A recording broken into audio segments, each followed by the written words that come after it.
Hello everyone. जैसे कि आज ज्योतिया पूजा है, तो जो यूपी बिहार वाले होंगे उनको पता होगा ज्योतिया पूजा क्या होता है। तो ये लड़कों के लिए किया जाता है, मतलब जिनको लड़का रहता है या फिर लड़का नहीं होता है उनको मानते हैं कि मतलब उनको हो जाए वगैरह। उसके लिए उपवास वगैरह पूरे दिन का निर्जल उपवास रहता है, अन्न पानी कुछ पीना नहीं रहता है पूरे एक दिन। तो उसी की तैयारी के लिए मेरा भाई और मैं गए थे फल वगैरह ख़रीदने और मिठाई वगैरह ख़रीदने। मिठाई भी उसमें अलग रहता है, शक्कर का कुछ लड्डू रहता है, वो मिठाई रहती है। और फिर घर लाने के बाद उसको वॉश वगैरह करके अलग से रखा गया कि मतलब वो सूख जाए। फल फ्रूट जो भी है सब वॉश करके लेकर जाना रहता है वहाँ पे। तो उसी की सब तैयारियाँ कर रहे थे हम सब। बहुत लोग ये सब जो चीज़ें हैं जैसे मिठाई वगैरह हैं वो सब घर पे भी बनाते हैं, बट हम नहीं बनाते क्योंकि अभी मम्मी ने हमारे मतलब मेरे भाई लोगों की शादी नहीं की है। वो बोलते शादी के बाद ही बनाऊंगी, तो इसलिए हम सिर्फ सारे परचेज़ करके ही चढ़ाते हैं, फल वगैरह मिठाई वगैरह भी।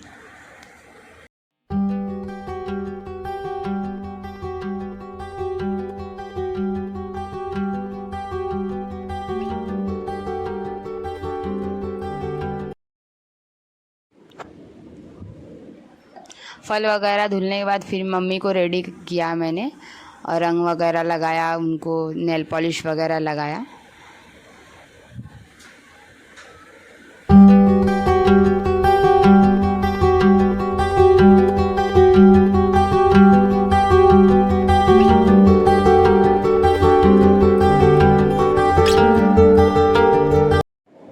सो यहाँ पे सब रेडी हो जाते हैं जाने के लिए। मम्मी भाई भाई सामान लेकर जाता है, और मैं इसमें नहीं दिखूँगी क्योंकि ऑलरेडी मैं ही शूट कर रही हूँ, सोलो शूटिंग है, तो इसलिए मैं ज़्यादा दिखूँगी नहीं।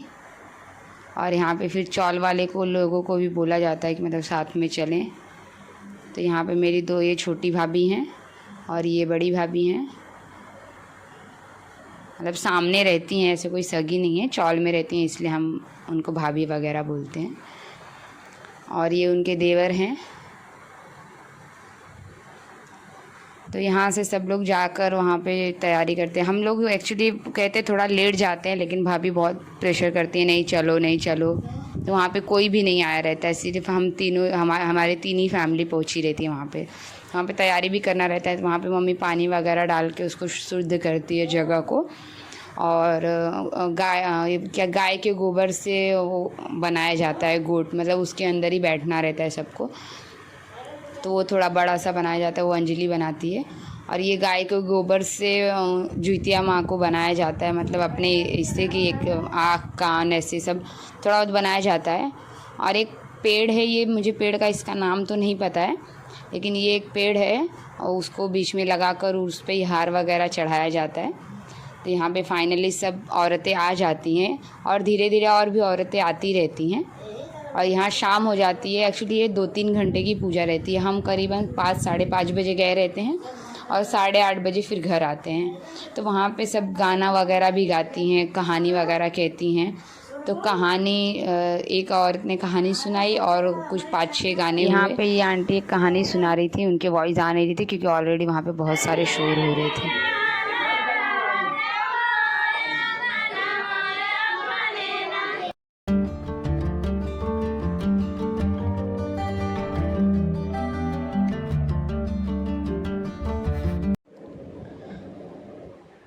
सो यहाँ पे फाइनली पूजा ख़त्म हो जाती है, फिर सब अपने अपने घर जाने के लिए रेडी होते हैं। यहाँ पे एक चीज़ मुझे थोड़ी सी अच्छी नहीं लगी कि इतने पेशेंस से 3-3.5 घंटा सारी औरतें बैठी थी, और जाने के टाइम पे ऐसे घाई कर रही थी, मतलब जैसे कि क्या छूट रहा है उनका। मतलब सामान है, आराम से उठाओ रखो, आराम से निकलो, इतनी घाई क्या थी।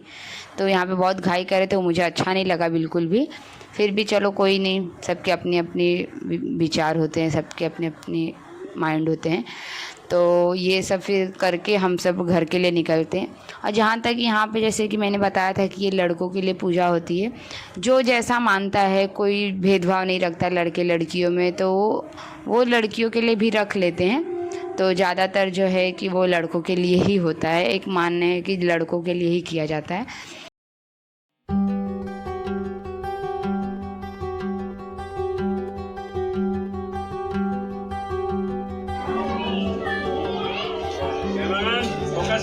यस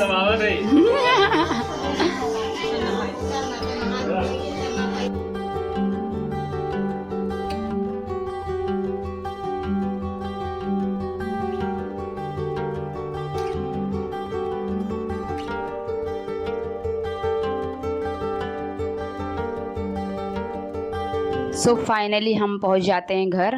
घर आने के बाद मम्मी वहाँ से पानी लेकर आई रहती हैं, तो पानी पूरे घर में छिड़कती हैं। वो कहा जाता है कि उससे शुद्ध होता है घर और पवित्रता आती है। और फिर यहाँ पे मम्मी पापा के पैर वगैरह छूती हैं, भाई लोग फिर पैर वगैरह छूते हैं। तो यहाँ पे होती है वीडियो एंड। वीडियो अच्छी लगे तो वीडियो को लाइक शेयर सब्सक्राइब करें और बेल आइकन दबाएं, क्योंकि वीडियो सबसे पहले आप लोगों को नोटिफिकेशन आएगी। और फिर मैं मिलती हूँ जल्दी नेक्स्ट व्लॉग में। आपको ज्योतिया की हार्दिक शुभकामनाएं। Thank you for watching the video.